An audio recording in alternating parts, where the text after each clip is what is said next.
안녕하세요. 제주코딩 베이스캠프의 이효준입니다. 오늘은 데이터 분석에 대해서 말씀드리려고 해요.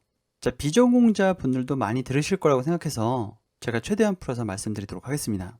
KDD라고 데이터 분석의 절차라고 생각해 주시면 좋을 것 같습니다. 여러분들이 회사에 들어가셨어요. 그러면 이렇게 데이터가 준비되어 있을까요? 사실 그렇지가 않습니다. 여러분들이 회사에 들어가시면 데이터를 구축하는 일부터 하셔야 될 경우가 많아요. 만약에 구축을 하셨다면 그 데이터 중에 여러분들이 원하시는 데이터를 선택하셔야죠. 그리고 그 데이터를 전처리하게 됩니다. 어떤 잡음이 있는 데이터들 또는 이상치, 그러니까 예를 들어서 학생들의 수학 점수라는 데이터를 받았다라고 한다면 100점이 만점인데 데이터가 200짜리가 있고 300짜리가 있다. 그러면 이건 이상치거든요. 또는 결석한 학생이 있어서 데이터가 비어있다 라고 한다면 이건 결측치입니다. 이런 것들을 제거하고 또 어떤 데이터를 채워놓을지도 여러분들이 규칙을 정하셔서 데이터를 넣어놔야 돼요. 자, 그런 전처리가 되셨다면 전처리 데이터가 된 거죠. 자, 이거를 목적에 맞게 어떤 변수를 생성하거나 선택하거나 아니면 차원을 축소하거나 또는 데이터를 변환해서 여러분들이 원하는 데이터의 형태로 만들어 놓는 걸 얘기를 합니다. 자, 이걸 가지고 데이터 마이닝을 하게 돼요. 도구를 선택하고 어떤 기법을 사용할지 논의하고 알고리즘을 선택한 다음에 그것에 대한 패턴을 찾고 데이터를 분류하고 예측을 해야 된다면 예측 작업을 하게 됩니다. 자, 이렇게 해서 어떤 패턴들이 만들어지게 되면 여러분들이 처음에 데이터 분석을 하려고 했던 이유, 가설이라고 하는데요. 그 가설에 대한 검증 데이터가 될 수도 있고요. 그게 분석 목적과의 일치성 확인이죠. 그런 어떤 가설들이 검증이 되었다면 발견된 지식을 업무에 활용해서 비즈니스라면 비즈니스의 효율을 극대화하는 것. 이 절차들을 조금 어렵더라도 여러분들 반복적으로 보고 뒤에 챕터로 넘어가시면 좀 더 이해하시기가 편하실 겁니다. 이 부분은 여러분들이 데이터 분석가의 길로 또는 이 분야를 한번 공부해 보겠다 라고 하는 분들에게 어울릴 학습 로드맵이에요. 자, 여기 데이터 분석 실전이라고 되어 있는 부분이 처음부터 있죠. 파이썬을 아예 모른 채로 할 수는 없고요. 어느 정도 배우셨으면 문법을 더 깊게 파지 마시고요. 유튜브에서 타이타닌 생존자 예측이라고 검색을 하시면 많은 분들이 검색하는 과정을 여러분들이 영상을 보실 수가 있으세요.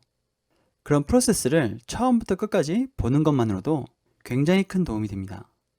파이썬 기초가 되셨고 행렬, 넘파이, 판다스, 매플라틀립, 플라틀리, 파이썬 중급, 알고리즘 이런 것들 되셨으면 이때쯤 오시면 유튜브 말고 캐글이나 데이콘 같은 데 들어가셔서 데이터 분석을 겨루는 장이거든요. 거기에 자신의 코드를 올려놔요.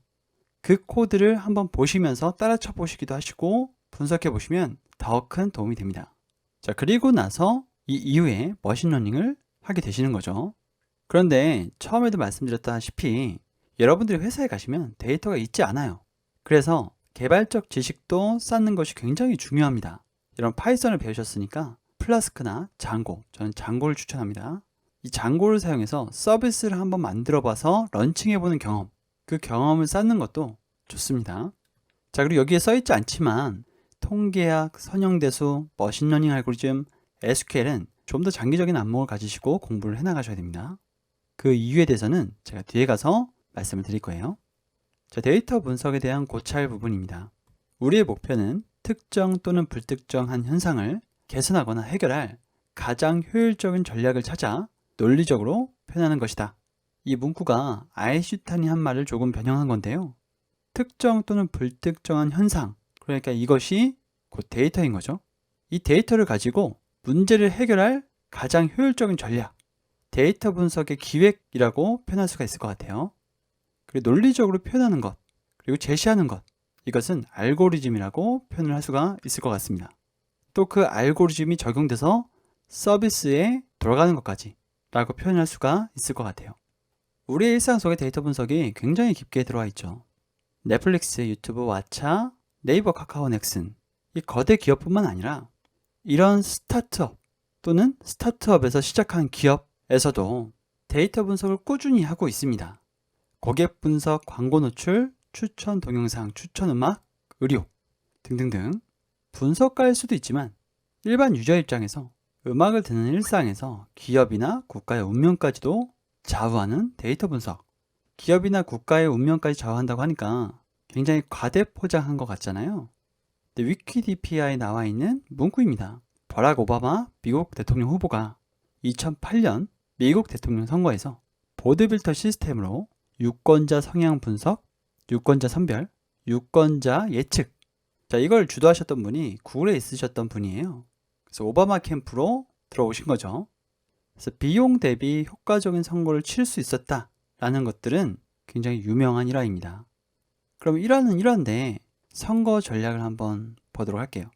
여러분, 한국 같은 경우에는 포스터가 여러 개 나오고 홍보 문구가 여러 개 나오면 그 중에 가장 좋은 것을 하나 선택해서 전국 각지에 걸죠. 똑같은 포스터를요. 그런데 오바마 캠프의 후원금 모금 전략은 6개의 포스터, 4개의 홍보 문구를 조합해서 24개의 조합 셋을 내놔요. 그리고 그것을 랜덤하게 뿌려본 다음에 이 지역에는 이걸 뿌렸을 때 훨씬 더 효율이 좋아 라고 한다면, 또는 유권자의 성향대로 이 포스터를 주었더니 더 효율이 좋다 라고 한다면 그분에게는 계속해서 그 포스터와 홍보 문구를 노출시키는 거죠. 자, 이러한 전략을 통해서 288만 명의 추가 메일 주소, 6천만 달러의 추가 후원금을 받았다고 합니다. 자, 이렇게 컴퓨터가 수테라바이트의 정보를 수집하면서 마술처럼 새로운 착상, 새로운 솔루션을 제시할 때 실제로 무슨 과정을 거치는지 자세히 다루지 않고 사실 그럴 의무도 없습니다. 넷플릭스가 우리에게 새로운 영화를 추천하면서 이러한 알고리즘을 통해서 이 영화를 추천한 거라고 말해주지 않죠. 근데 생각해보세요. 누구나 사용하고 어디나 있는데 아무도 원리를 모릅니다. 극소수만 그 원리를 알고 있죠. 원리는 아는 사람은 누구이고 어디에 있을까요? 여러분들은 이 해답을 알고 있어요. 넷플릭스에 있고, 유튜브에 있고, 네이버에도 있고, 카카오에도 있죠. 자, 그러면 그런 거대 기업에서 채용하는 채용 공고를 한번 보도록 할게요. 보시면 뭐라고 나와 있나요? 카카오 블라인드 리크루트먼트, 블라인드 채용이에요. 왜 개발자 채용은 블라인드 테스트가 많을까요? 할 줄 아는 사람, 특히 ICT 쪽에서는 학교, 자격증, 점수가 아니라 무엇을 할 수 있느냐가 중요한 분야가 되었습니다. 자, 여러분들은 무엇을 할 수 있으시죠? 만약에 이 분야로 진출할 생각을 가지고 계신다면 지금이라도 늦지 않았습니다. 지금부터 하실 수 있는 사람이 되면 됩니다. 자, 챕터를 넘어가서 무엇을 할 수 있는지를 한번 보도록 할게요. 우리는 이렇게 공부해서 무엇을 할 수 있을까요? 제주대학교 병원에 한 의사분께서 저를 찾아오셨어요. 한국에 왓슨 같은 시스템을 만들어 보고 싶다고요. 그분은 코딩을 모르시는 상태였습니다. 저는 그분에게 코딩을 가르쳐 드리고 그분은 저에게 의학을 가르쳐 주셨어요. 야간 진찰까지 마치시고 새벽까지 공부를 같이 하셨죠. 템플릿은 그냥 부트스트랩을 사용했습니다. 이 껍데기가 중요한 게 아니라 안에 어떤 기능을 하느냐인 거죠. 그래서 실제로 만들었어요. 물론 실제 진단에서 이용할 수 없는 서비스이긴 했습니다. 오용에 따른 법적 책임이 있을 수도 있기 때문이죠. 그리고 폐렴 쪽만 분석을 좀 했습니다. 텐서플로우 사용해서 했었고요. 앞서 말씀드렸던 데이터 구축, 전처리, 라벨링 이런 것들을 모두 다 거친 후에 인공지능까지 붙인 거예요. 이 서비스가 지금도 운영이 되고 있는 것은 아니거든요. 그런데 왜 보여드렸을까요? 여러분들도 이런 시스템을 만들 수가 있습니다. 이게 굉장히 실력이 잘 갖춰진 사람이 만드는 것이 아닙니다. 여러분들도 조금만 공부하시면 어느 정도의 성과물까지는 만들 수가 있어요. 자, 물론 그 서비스를 고도화시키는 데에는 굉장히 큰 노력이 필요합니다.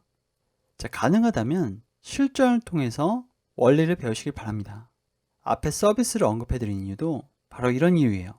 야구 선수가 야구를 할 때, 축구 선수가 축구를 할 때, 탁구 선수가 탁구를 칠 때 배트의 기울기나 발의 기울기나 탁구채의 기울기를 머릿속에 생각하면서 플레이를 할까요? 그렇지가 않죠. 수천 번, 수만 번 휘둘러 본 그 경험치, 그리고 나중에 이런 이론들이 합해지는 거잖아요. 우선은 여러분들이 원하시는 결과물 2-3개를 만들어 보세요. 그러면 조금씩 경험치가 쌓이면서 이론을 덧붙이실 수가 있습니다. 자, 제조업이 아니기 때문에 자본 없이도 노트북과 시간만 있다면 많은 것을 할 수가 있죠. 여러분들에게는 구글과 유튜브가 있잖아요. 자, 무엇을 하고 싶으신가요? 한번 진지하게 질문해 보십시오. 자, 챕터 3 데이터 분석의 목표입니다. 데이터 분석 방법에는 자연어 처리, 패턴 인식, 탐색적 데이터 분석, 가설 검정, 기계학습, 여기에 명시된 것 말고도 몇 가지 방법이 더 있는데요. 중요하다고 생각되는 것을 적어보았습니다. 여기서 여러분들이 넘파이나 판다스, 매플라틀립이나 플로틀리로 시각화를 해서 보여주는 것들은 탐색적 데이터 분석에 속합니다. 그런데 여러분들이 이렇게 많은 것을 해서 결국에 얻으려고 하는 것들은 무엇인가요? 자, 위키디피아에서 가져봤습니다. 데이터 분석의 목적은 Discovering Useful Information, 유용한 정보의 발견, Informing Conclusion, 결론을 알리는 것, 또 Supporting Decision Making, 의사 결정을 돕는 것. 그런데 저는 맨 마지막에 있는 이 Supporting Decision Making, 여기에 좀 더 무게를 두고 있습니다. 예를 들어서 저희 회사는 교육 콘텐츠 회사란 말이에요. 제한된 리소스가 있고 그 리소스로 만들어야 되는 강의는 제한적인데 지금 어떤 콘텐츠를 만들어야 하냐는 거죠. 대표가 흥미있는 것 또는 직원들이 좋아하는 것, 그런 것들이 아니라 시장에서 뭘 원하고 있는지를 분석해서 만약에 이 강의를 출시하면 어느 정도의 가치를 우리 회사가 가져갈 수 있는지 가설을 세우고 그 여러 개의 가설을 또 비교하는 것. 그럼 전 대표니까 그 중에서 가장 괜찮은 가설을 초이스하겠죠? 데이터 분석, 자료 분석에 대한 것도 한번 그 의미를 짚고 넘어가도록 하겠습니다. 자료는 재료라고 생각하시면 되고요. 분석은 복잡한 내용, 많은 내용을 지닌 사물을 정확하게 이해하기 위해서 그 내용을 단순한 요소로 나누어 생각함을 뜻한다고 나와 있습니다. 여러분들이 오해하시는 게 여러분들이 데이터 분석을 하신다고 한다면 초급자 때는 일단은 시각화부터 해보는 경우들이 많거든요. 그런데 그 시각화된 자료로 그 사물을 정확하게 이해할 수 있는가, 또 더 복잡하게 만들지는 않는가, 이것들을 생각해 보실 필요가 있습니다. 자, 예전에는 3V라고 했었어요. 데이터의 양, 데이터의 입출력 속도, 데이터의 다양성, 빅데이터 분석의 조건이죠. 수십 테라, 페타바이트의 굉장히 큰 데이터의 양, 그리고 그것을 빠르게 생산해내고 수집해내고 분석해내고 예측할 수 있는 것, 그리고 단일화된 데이터가 아니라 다양한 데이터. 그런데 지금은 5라고 해서 데이터의 가치가 있는가, 이 정보가 정확한가에 대한 것도 추가되었다고 합니다. 그런데 왜 빅데이터일까요? 이 큰 수의 법칙이라고 하는데요. 만약에 여러분들 이런 가설을 세웁니다. 주사위는 주사위를 던졌을 때 각각의 숫자가 나올 확률이 6분의 1이니 60번을 던지면 10번씩 나올 거야 라고 해서 60번을 던졌는데 1이 50번 나올 수 있는 확률도 있잖아요. 그런데 주사위를 10,000번 던졌어요. 그러면 1이 5만 번 나올 수 있는 확률이 극히 적죠. 우리가 원하는 가설에 굉장히 가까워질 수가 있단 말이에요. 수가 커질수록. 자, 우리의 일상생활이나 비즈니스에 대한 다양한 정보가 매 순간 데이터로 기록된다. 이는 개인과 기업, 정부가 비교적 쉽게 대량의 데이터를 손에 넣을 수 있게 되었음을 의미한다 라고 데이터 분석의 힘에서 말하고 있는데요. 앞에서 말씀드린 큰 수의 법칙, 그러니까 이제는 적은 데이터가 아니라 비교적 쉽게 대량의 데이터를 구할 수가 있기 때문에 여러분들이 원하시는 결론에 좀 더 쉽게 또 정확하게 다가갈 수가 있다는 것을 기억해 주시기 바랍니다. 그 밑에 보시면 이게 일반적인 회사에서 여러분들이 듣게 될 일상적 대화라고 명시하고 있는 대화 내용입니다. 다음 분기에 매출 증가를 위해 어떤 광고 전략을 써야 될지 알고 싶다고 합니다.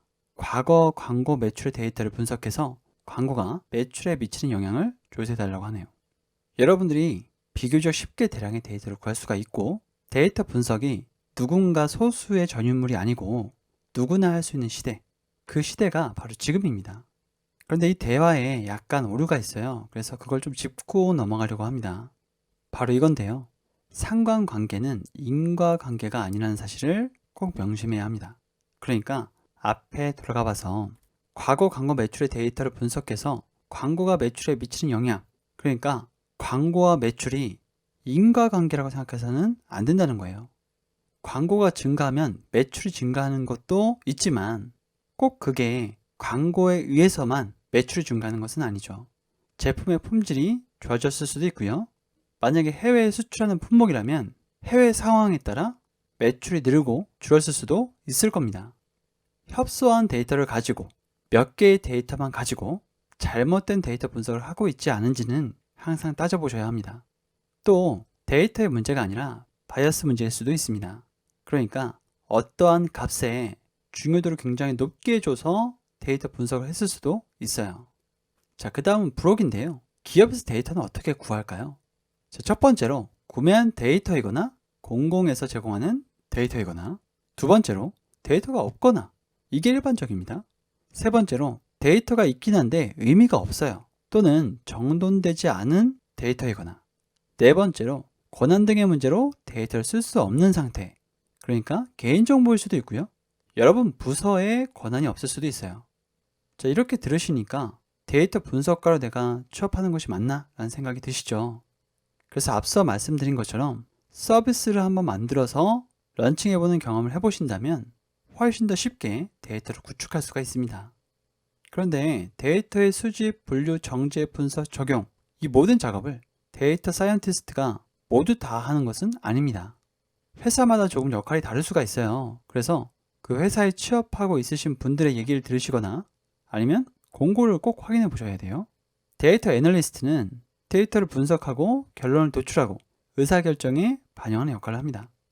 여러분들이 일반적으로 생각하는 데이터 분석을 해서 취업하는 경우는 데이터 애널리스트일 경우가 많아요.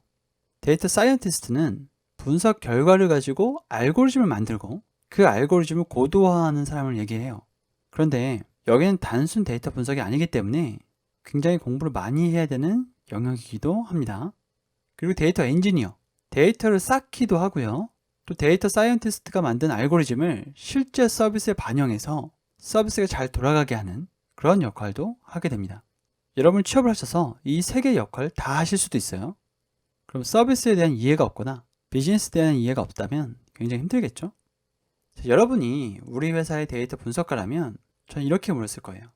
여러분들이 짠 알고리즘으로 우리 서비스에 얼마의 수익을 더 올릴 수 있죠? 밑에 써놨지만 전 대표로서 여러분들이 짠 알고리즘이 사실 궁금하지 않아요. 근데 여러분들은 그 차이를 구분하실 수가 있어야 됩니다. 왜냐하면 타 부서의 여러 개발자들하고 협업을 해야 되거든요. 이 알고리즘을 적용했을 때 우리 회사의 수익이 20% 늘어요. 그러니까 이걸 꼭 해주셔야 됩니다. 라고 설득을 하셔서 협업을 하셔야 돼요. 자, 하나 더 말씀을 드리자면 학부생들 대부분은 머신러닝을 돌려봅니다. 이걸 돌리는 것은 어려운 일이 아니에요. 뒤에 가서 해보겠지만 티처블 머신러닝을 이용하면 간단한 클릭 몇 번으로 모델을 다운로드 받을 수가 있습니다. 그런데 그것이 우리 서비스에 왜 쓰여야 되고 어느 정도 영향이 있고 타 알고리즘을 사용했을 때에 대비해서 그 알고리즘이 효율이 얼마나 더 높은지 여러분들도 이해하실 수 있고 다른 개발자들도 이해시킬 수 있는 관련된 수학 지식과 통계 지식을 여기는 어느 정도라고 해놨는데요. 만약에 여러분들이 데이터 사이언티스트가 된다면 정확하게 알고 계셔야 됩니다. 자, 마지막으로 코드의 효율을 높이기 위한 알고리즘도 중요합니다. 여기서의 알고리즘은 추천 알고리즘이나 머신러닝 알고리즘 이런 알고리즘 아닙니다. 일반적인 코드의 알고리즘이에요. 그래서 시간 복잡도, 계산 복잡도, 공간 복잡도 이런 것을 생각해서 코드를 짜실 수가 있어야 합니다. 왜냐하면 여러분들이 만든 모델을 서비스에 반영시키려면 속도 이슈를 무시할 수가 없거든요. 자, 여기까지 해서 데이터 분석에 대해서 코드 없이 전반 지식을 훑어봤습니다. 다음은 인공지능 강의에서 뵙도록 하겠습니다. 감사합니다.